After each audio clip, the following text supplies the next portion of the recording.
देखते आंखों सुनते कानों झड़कते दिलों, आप सबको हमारी तरफ से अस्सलाम वालेकुम। वालेकुम अस्सलाम। आप बहुत प्यारे लग रहे हैं माशाल्लाह। ये स्वेटर मुझे गिफ्ट कर सकते हैं? बिल्कुल, आप मुझे गाड़ी गिफ्ट करें, मैं आपको स्वेटर। कंजूस आदमी ने ना हर किसी दी गड्डी आ जाए घर आ जाए। इन्हां दी मंगेतर ने सिर्फ इन्ना कहा कि मैंने 100 दा बैलेंस कराना ते कोई कह रहे वेला हुण तू जमा रही है। मैं कल पूछा, मैं कहा पाइन जाहिल लोग अंग्रेजी की कहते ने जो मर्जी कही जो उन्होंने कड़ी अकल लीजिए बुलाते अपने आज के पहले मेहमान को, पाकिस्तान मुस्लिम लीग नून के एमएनए मरी से जनाब राजा Usama server.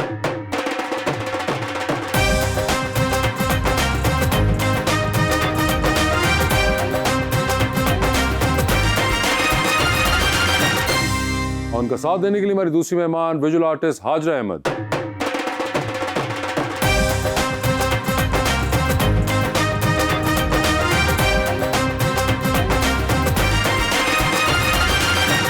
Welcome to the show जी। बड़ी खुशी हो रही है हाजरा जी आप तशरीफ़ लाई हैं, जितनी प्यारी हैं आप माशाल्लाह, उससे भी प्यारा शेर मैं लाया हूँ उसामा भाई के लिए।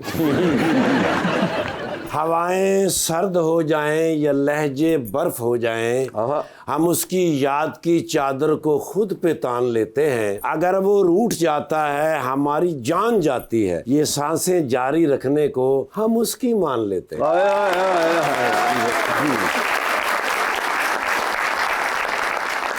हम जो हर बार तेरी बात में आ जाते हैं, ओ माय गॉड, घूम फिर कर उसी औकात में आ जाते हैं। और जब उसे बाकी नहीं रहती जरूरत मेरी, दर्जनों ऐब मेरी जात में आ जाते हैं।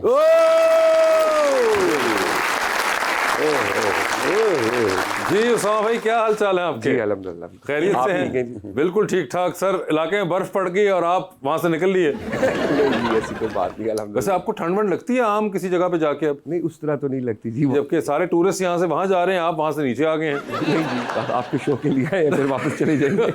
मैडम आपके क्या हाल हैं? अल्लाह का शुक्र, बिल्कुल खैरियत से हैं? पहले तो ये बताइए कि आप दोनों को आज कोऑर्डिनेटेड पता था कि हमने ब्लैक ही पहनना है शो में? बीच में कुछ पिंक और मैरून्स का भी जो एक टच आप दोनों ने दिया हुआ है, कोई आजकल के इन कलर हैं क्या? अजय तो उसामा भाई फूल भी बना लगे मैं रोके अब।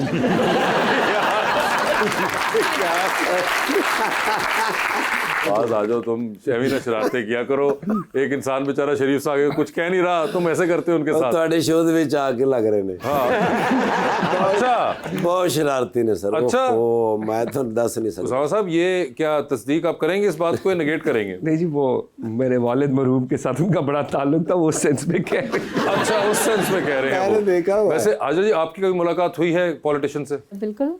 अच्छा पहले मैं एक गवर्नमेंट इंस्टीट्यूट में थी एज असिस्टेंट डायरेक्टर। अच्छा। Punjab for social welfare. Okay. तो वहाँ होती रहती थी डिफरेंट कामों के लिए, और ठीक है। मिनिस्टर्स के साथ मेरी अपॉइंटमेंट थी। तो ऐसे ही होते हैं पॉलिटिशियंस या ये कोई डिफरेंट लग रहे हैं? नहीं, अच्छे होते हैं। नहीं, मैंने अच्छे और बुरे का तो पूछा ही नहीं, मैंने सिर्फ पूछा ऐसे ही होते हैं कि नहीं होते हैं। लेकिन इतने फ्रेश नहीं होते जितने ये हैं माशाल्लाह। इतने फ्रेश क्या मतलब? मेकअप रूम च बैठे ना ਅਸੀਂ ਤੇ ਸਾਹਮਣੇ ਸ਼ੀਸ਼ਾ ਲੱਗਾ ਤੇ ਮੈਂ ਵੀ ਬੈਠਾ, ਮੈਨੂੰ ਸ਼ਰਮ ਆ ਰਹੀ ਕਿ ਯਾਰ ਐਡਾ ਪਿਆਰਾ ਬੰਦਾ भी हो सकता है।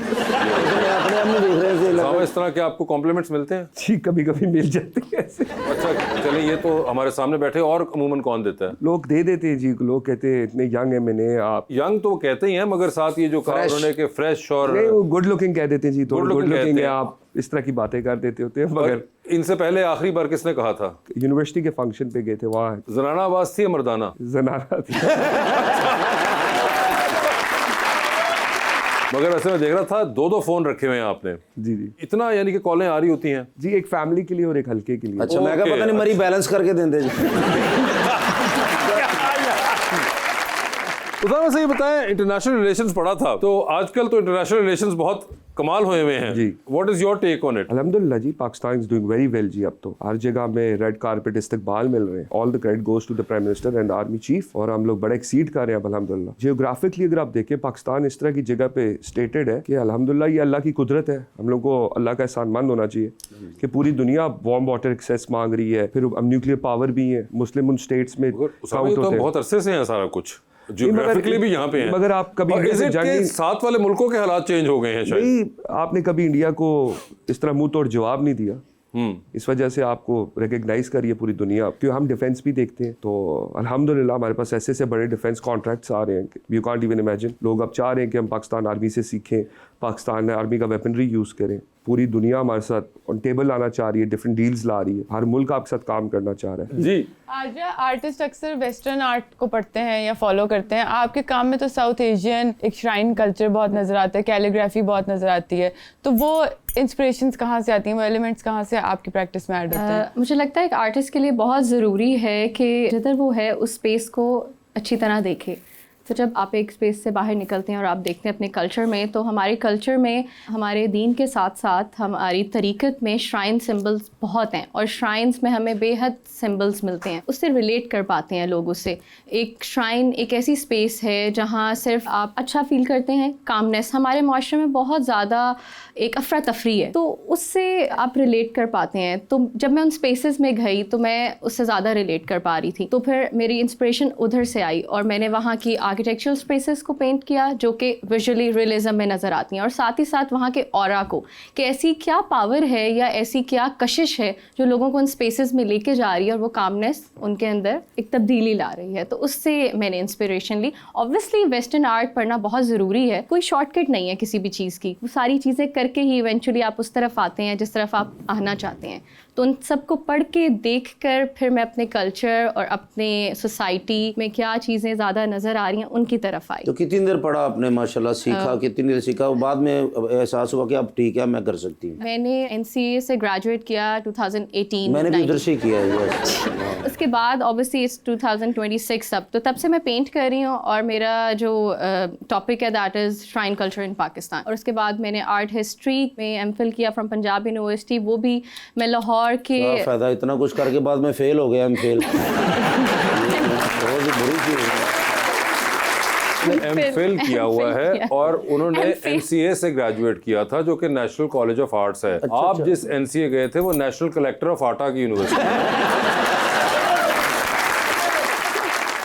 मगर मुझे ये बताइए, आप कभी मरी की तरफ भी कोई है श्राइन्स वगैरह जहाँ पे गई हो? स्पेसिफिकली मैं लाहौर को केटर कर रही थी, क्योंकि जब मैंने किताबें पढ़ी, हिस्टोरिकल चीज़ों को पढ़ना शुरू किया, there are more than 150 shrines alone in Lahore.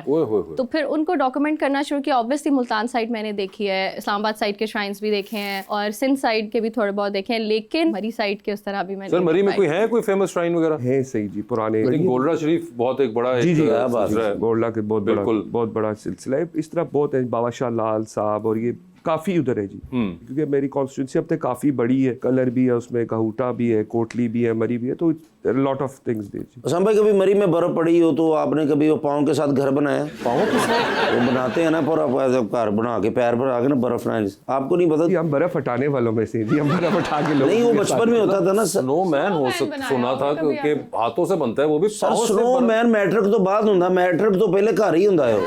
मगर पाँव से घर कौन बनाता है? भाई मैं बनाता हूँ, मैंने बनाया, मैं 2 बनाए सन, एक मैं रहना, एक मेरा छोटा भरा रहता है। सर पाँव फंसा के ना बर्फ में या मट्टी में, उसके ऊपर वो पूरा ऐसे घर बनाते हैं पाँव, फिर पाँव निकालते हैं तो पूरी जगह अंदर बन जाती है। बेटे वो गार होता है, घर कौन सा होता है इस किस्म का? सर आपने कभी ऐसा घर बनाया था बचपन में? मरी में कभी आप बैठे हुए हो? ऐसा नहीं बनाया उन्होंने। वो मैंने नहीं, वो अगले पक्का बना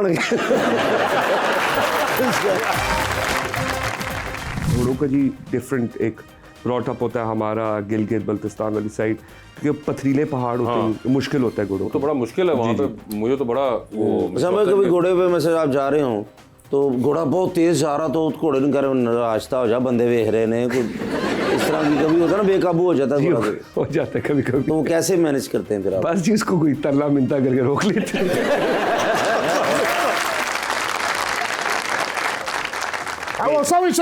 शॉपिंग कतीर तो शॉपिंग तो करनी सी, माहौल नहीं सी विखाना। तू माहौल विखा, तू शॉपिंग मॉल विखान दे।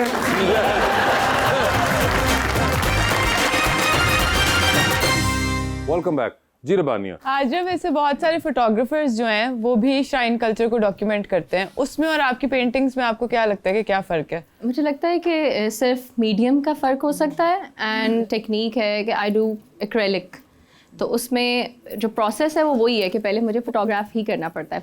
मैं उन स्पेसेस में जाती हूँ, उसको फोटोग्राफ करती हूँ, फिर उसको एनालाइज करती हूँ कि कितना पेंट करना है कितना नहीं।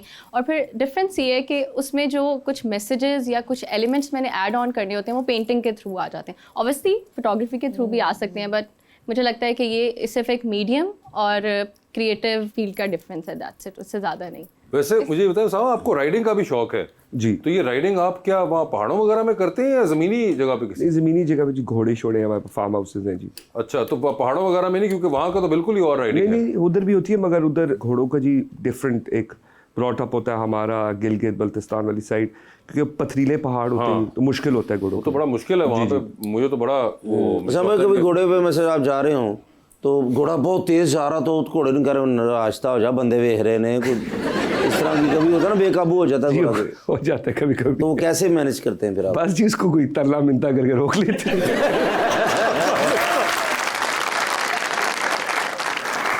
मगर कभी गिरना कभी हुआ? जी कई बार गिरे। मगर वो कई बार तो बड़ा एक इम्पैक्ट भी रहता है, कहते हैं कि वो जैसे ही गिरे दोबारा आपको उसी जी वक्त। जी उसी वक्त, वरना आपके दिल में अगर डर बैठ जाए फिर दोबारा आप घोड़े पे नहीं बैठते। मैं भी बिल्कुल एक बार बचपन में गिरा हूँ। वो बिल्ली सी नहीं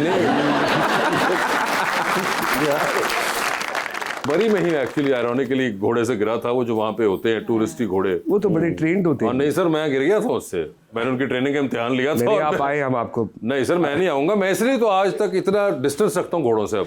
नहीं, हम आपको अच्छे से घोड़े पे बिठाएंगे जो आपको नहीं गिराएगा। हाँ।